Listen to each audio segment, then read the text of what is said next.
live. We're there for you. ABC4 News at 10 starts now. Welcome to ABC4 News at 10. I'm Glenn Mills. And I'm Emily Flores. We thank you for joining us here tonight. Dozens of people coming together to support each other after losing their children. The Christmas Box Angel Vigil, giving parents a moment to grieve and remember their kids. ABC4's Courtney Johns joining us live from Salt Lake City Cemetery with more on what this night is all about. Courtney. Emily, inside this cemetery is a beautiful angel, and at the feet of the angel are dozens of roses left behind by parents this evening in honor of their children. You do feel kind of alone because there's not that many people who know exactly how you feel, and it just feels supportive, and it feels I definitely feel Eli's light and feel the light of the people around me. Lisa Mitchell lost her son Eli in April to a drunk driver who left the scene shortly after hitting the 13-year-old. She says she still manages to have a relationship with Eli, writing to him a few times a week, and she says she is so grateful to still have that connection. Today she spoke during the Christmas Box Angel Vigil.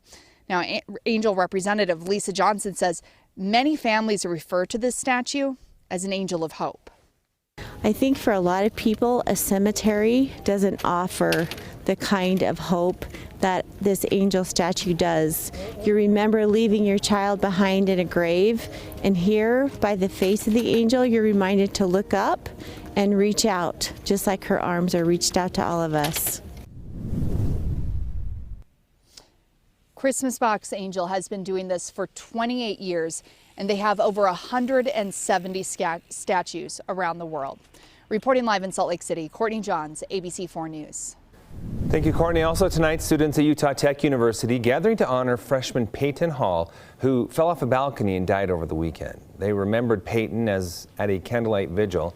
His parents were in attendance, and students wrote notes of encouragement, support, and fond memories of their lost loved one.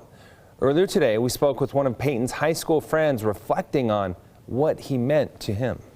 And he's done so much for me and like who I am. He's like inspired me, made me want to be better. And gonna really miss him. We all will, but glad I know that I'll see him again and that it's not the end. Police say Hall was with friends and roommates Sunday morning when he fell from that balcony. And a final decision tonight. 3 elementary schools will close next school year. The Granite School District Board of Education voting. The board voted unanimously to approve the recommendation of a committee to close Twin Peaks, Spring Lane, and Mill Creek Elementary. Those schools will be consolidated into other schools in the district. The decision was made as the district tries to address declining enrollment. Fog making for a dangerous morning commute, and more could be on the way. This is time-lapse video from the University of Utah Student-Run Weather Center.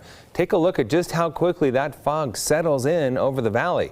And we could see similar conditions once that commute fires up again in the morning. All right. And for the latest on what to expect come morning, let's head over to Chief Meteorologist Alana Brophy for a first look at the forecast. Fog already out there, friends, and we know it wants to stick around as we roll into our Wednesday. This is what it looked like in the Salt Lake Valley, where you can barely make out the Salt Lake City landscape there, and you notice that cloud cover, that low deck of clouds, as well as the clouds above the mountains. But we did see some warming in the higher elevations. That fog is back, and it means business right now. We definitely see thicker conditions down to a 1/4 mile visibility up there near I-84 near Snowville, as well as Cache Valley. So we've already seen it settle in along the Wasatch Front. That does include the benches all the way down through Salt Lake City, patches of fog there in Tooele County, and we know this is something we're going to battle. Northern Wasatch Front, Wasatch back mountain valleys, as well as portions of Salt Lake County and Cache Valley. We'll see this for tomorrow morning. Just a reminder, if you are heading out for the morning commute, you don't want to use those high beams,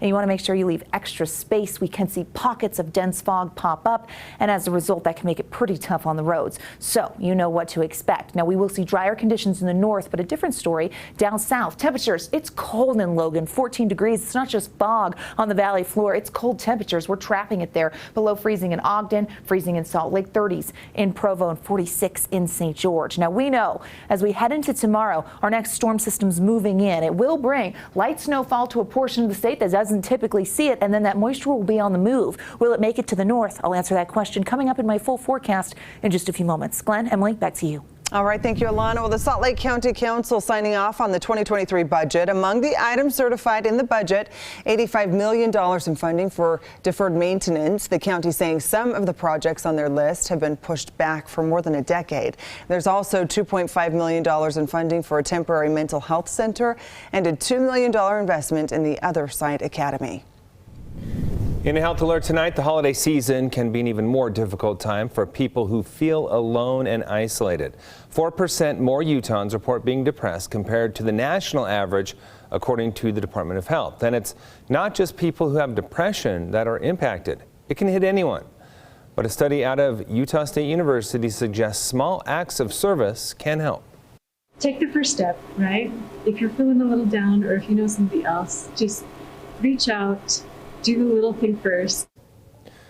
To learn more about overcoming loneliness and sadness that can come along with the holiday season, visit our website, abc4.com. An apology from a state agency tonight for a sexual assault case that goes back more than 50 years. The apology comes after work done by a private detective. Valerie Miller said that she was sexually assaulted multiple times as a teenager by the hands of 3 men, one being a former UHP trooper. In 1990, she and her husband filed a complaint with the Utah Department of Public Safety. The investigation cleared the trooper of the allegations.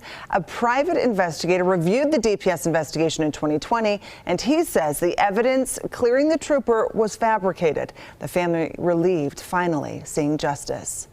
I just hope that Valerie can feel the things that have happened, that she knows that the thing she was telling was the truth and that people will now believe her. DPS says they have updated their investigation policies and will continue to do so. Now, Valerie passed away back in 2017, but her husband and family say the hope is to inspire other victims to come forward. Demolition underway on the Gateway Inn months after a new owner bought the property. Neighbors saying the Gateway had become a hot spot for crime. Crews have been working for weeks to get the building ready for demolition. A member of the Fair Park Community Council saying the property will eventually be home to businesses and much needed residential housing. We've lost a lot of businesses in the area, and with this new construction, we're hoping to get some of that back and maybe businesses that we've never seen over here before. Everyone involved saying this is a step in the right direction for the community. And students at Midvale Elementary School got an early taste of Christmas today thanks to America First Credit Union's Warm the Souls program. Now, the program delivers shoes and socks to students across the state.